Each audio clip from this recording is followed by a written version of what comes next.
Only remember one thing today, it is you must have a very clear vision. You must develop that very clear vision. Ask yourself, who do you want to be? Not what, but who. Congratulations to the class of 2020. But I'm not going to stand here and about this being a fantastic time to graduate. I mean, just recently, I participated in my son Christopher's graduation from the University of Michigan over Zoom.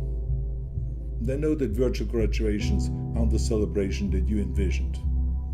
But the world is in a crisis. This coronavirus is unbelievable. But no matter how much damage this coronavirus does around the globe, let me be clear. Coronavirus can't erase your success. No way. But life is messier than an Instagram feed. That's clear. I can promise you this virus won't be the last obstacle that you face. But it can help you prepare for the next one. That's what life is all about, is overcoming obstacles. You see, throughout the whole life you will see obstacles being thrown in front of you like that. I mean, let me just tell you a brief story about the biggest obstacle that I faced just 2 years ago, literally 4 months before shooting Terminator 6 Dark Fate. I got a physical. I went to the doctor and he checked me up. That's what you always do before you start a movie. The doctor said you're in great health, but I would recommend that you go and replace your valve, your heart valve. It's leaking blood. So I said, well, I'm not going to have open heart surgery now 4 months before shooting Terminator. Are you crazy? I was just in the middle of working out really with heavy weights and everything, getting ready, doing my stunt training and everything. I'm not going to go now and have open heart surgery. He says, no, the technology has changed. This is not anymore open heart surgery. This is a non-invasive surgery, but it goes through your artery on the bottom, go up to your heart, replace the valve, and the next day you go home. And then a week later you can continue with your regular training. And then I remembered that a friend of mine, a 90-year-old producer, had the procedure done just recently. And I said to him, wait a minute, 2 days after the procedure he was there at the meeting in the studio in Hollywood, and he looked fantastic. So I said, okay, I do it. So after I woke up from that surgery, I woke up 16 hours later instead of 4 hours. And there was a tube sticking out of my mouth. And then a doctor moved forward and he took the tube and ripped it out of my throat. And I was coughing violently, and he said, just keep coughing, he says. And then let us tell you what happened. So then he told me that they had to do an emergency surgery, that something went wrong during this kind of non-invasive procedure, and then it became very invasive. So imagine, a day before I was in the hospital, I was training really hard for Terminator 6, and now all of a sudden he's telling me that they were saving my life. Then he goes on and he says, you're not out of the woods yet. There's another danger. There's still patients in our heart unit here that after heart surgery pass away, die because, not because of the heart surgery, but because of the lung. They get pneumonia. So we are really worried about you getting pneumonia. He says the only way you can really protect yourself is to do breathing exercises. Here's a plastic tube, breathe into that all the time throughout the whole day, and then start walking, get up and walk around with the walker. Now all of a sudden I had to go and make myself get out of the bed and start walking with that walker. I did the first 10 steps like an old man. It was unbelievable, but I tell you one thing, my usual principles worked.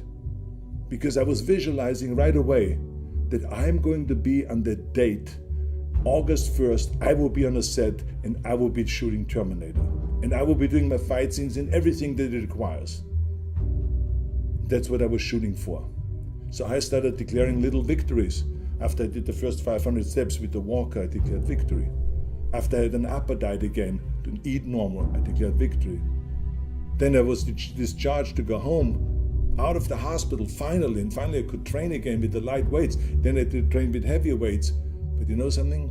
I always had a very clear vision of me being on that set of Terminator on August 1st, exactly the day when I was supposed to be there.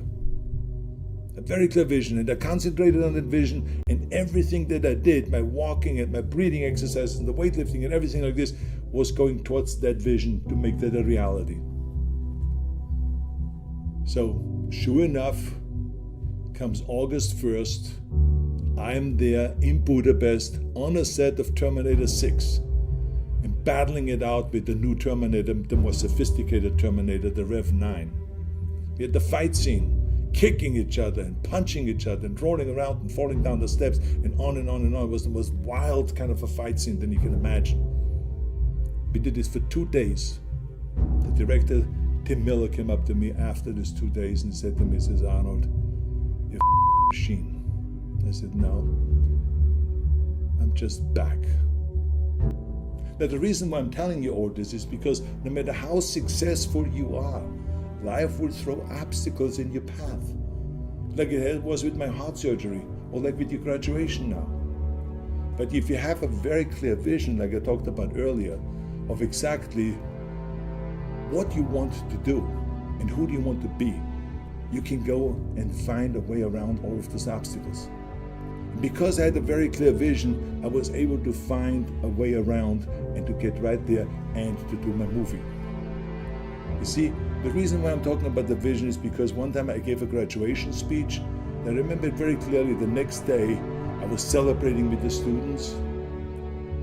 And I was asking them, I said, what do you want to do now? You have this degree. What do you want to do with this degree?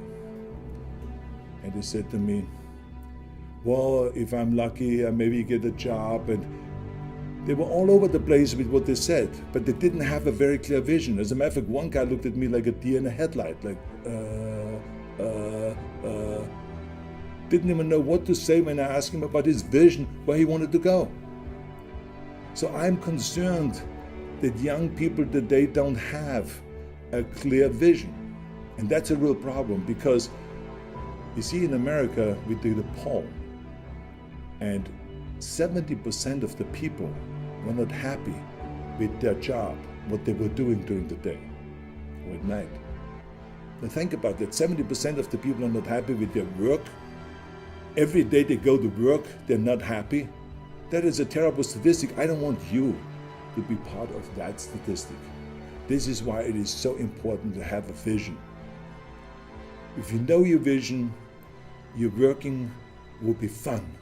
You see, when you have a vision, then it's not a grind anymore to go towards your vision and the work that you're doing. And this is why people ask me all the time, I said, Arnold, we saw you in Pumping Iron, and we saw you smiling all the time and being happy. And the other guys all had kind of serious faces and looked very intense. And I said to them, that was because I was happy to work out. I smiled because I was looking forward to every 500-pound squat, every 700-pound deadlift, every crunch, every chin-up, every curl, every squat, everything. Because every rep brought me closer to my vision. Every weight that I lifted brought me one step closer to that vision of becoming the Mr. Universe, the greatest bodybuilder of all time. If you only remember one thing today, it is you must have a very clear vision. You must develop that very clear vision. Ask yourself, who do you want to be? Not what, but who.